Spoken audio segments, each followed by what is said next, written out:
Baik, kita lanjutkan. Sekarang kita akan melihat struktur umum daripada sel. Ini adalah gambar daripada sel hewan. Dari gambar, kita bisa simpulkan ada 3 bagian pokok dari sel itu. Yang pertama adalah membran sel, yaitu bagian terluar daripada sel. Kemudian sitoplasma, yaitu bagian cairannya yang bersifat gel.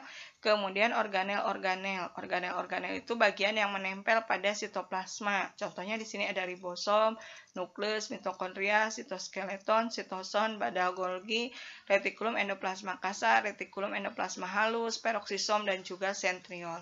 Nah, kita akan bahas satu persatu dimulai dari membran sel.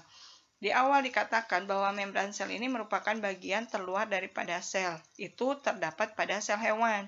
Ketika pada sel tumbuhan, maka membran sel ini dilindungi oleh bagian lain yang disebut dengan dinding sel. Kemudian, membran sel ini memiliki sifat selektif permeabel atau semi-permeabel. Artinya, membran sel ini hanya bisa dilewati oleh ion, senyawa, ataupun molekul-molekul tertentu. Kemudian, model daripada struktur membran plasma atau membran sel ini disebut dengan mozaik, di mana mozaiknya tersusun dari 3 bagian, tiga komponen kimiawi, yaitu ada karbohidrat, protein, dan lemak. Nah, bisa dilihat di gambar di sini, bahwa di sini terlihat ada 2 lapisan. Nah, kedua lapisan ini tersusun dari fosfat dan lipid. Maka, struktur dari membran sel itu terkadang disebut juga dengan lapisan ganda fosfolipid atau disebut dengan bilayer fosfolipid. Nah, kita lihat sekarang mana yang disebut dengan fosfolipid. Fosfolipid itu yang ini. Ini ada bagian yang merah bulat, kemudian ada bagian yang kuning. Yang merah bulat ini disebut bagian kepala. Nah, bagian kepala ini tersusun dari fosfat yang bersifat hidrofilik atau mudah ditembus oleh air. Sementara bagian yang kedua, yang seperti gambar pagar, seperti gambar ekor, ini adalah ekornya. Ekor ini tersusun dari senyawa lipid. Di antaranya adalah asam lemak, sehingga ekor ini bersifat hidrofobik. Ini sekali lagi, fosfolipid tersusun dari 2, bagian kepalanya disebut dengan fosfat, bersifat hidrofilik, sementara bagian ekornya tersusun dari asam lemak, dia bersifat hidrofobik. Kemudian, selain ada fosfat dan lipid tadi, di awal dikatakan juga terdapat protein. Nah, jenis protein yang menyusun membran sel ini ada 2. Yang pertama disebut protein permukaan atau protein periper atau protein pengenal. Dia terletak di bagian permukaan daripada membran sel itu. Kemudian dia berfungsi sebagai pengenal untuk mengenali ion, zat, ataupun molekul yang bisa keluar masuk ke dalam membran sel. Protein yang kedua namanya adalah protein integral. Nah, protein integral ini ukurannya relatif lebih besar, kemudian dia berada di bagian tengah membran sel, di mana protein integral ini nanti berfungsi untuk mentransportasikan zat ataupun ion atau molekul yang masuk ataupun keluar ke dalam membran sel. Nah, kemudian terdapat karbohidrat. Karbohidratnya di sini tidak sendiri, tetapi berikatan dengan senyawa yang lainnya. Di antaranya di sini karbohidratnya berikatan dengan protein, membentuk glikoprotein.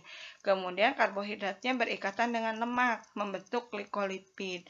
Kemudian ada di sini juga kolesterol. Ya. Nah, ini semua adalah bagian daripada membran sel atau membran plasma. Kemudian apa fungsi daripada membran sel?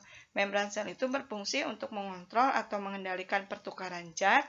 Tadi dikatakan dia bersifat semi-permeabel, jadi tidak semua zat bisa keluar masuk, hanya zat-zat tertentu saja.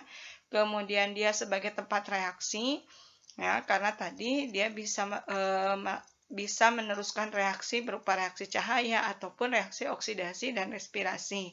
Kemudian dia juga berfungsi sebagai reseptor atau penerima rangsang dari luar.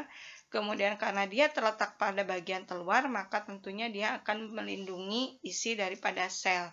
Dan yang terakhir, dia berfungsi sebagai mengontrol zat yang masuk dan keluar sel. Nah, ini tadi sudah saya jelaskan. Kemudian ini juga sama. sudah dijelaskan tadi. Sekarang kita lihat ke bagian yang berikutnya. Bagian yang berikutnya adalah nukleus atau inti sel. Nah, ini adalah gambar daripada inti sel. Inti sel ini biasanya terletak di bagian tengah daripada sel.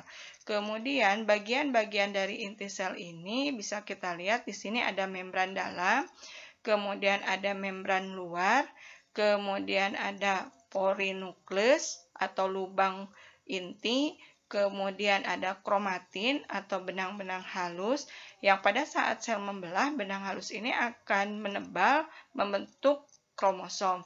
Kemudian ada nukleolus atau anak inti.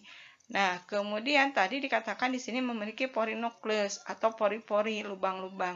Untuk apa pori-pori tadi? Pori-pori tadi berfungsi untuk mengeluarkan ribosom yang dibentuk oleh kromatin ataupun yang dibentuk oleh DNA, di dalam inti sel.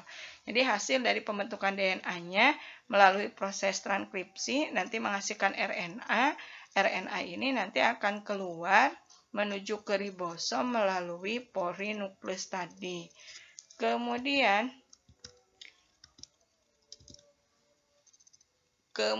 di sini, maaf Ibu balik lagi.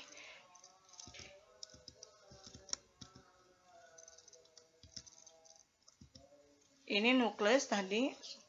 Nah, bagiannya tadi sudah ada membran inti, ada nukleoplasma, dan ada nukleolus.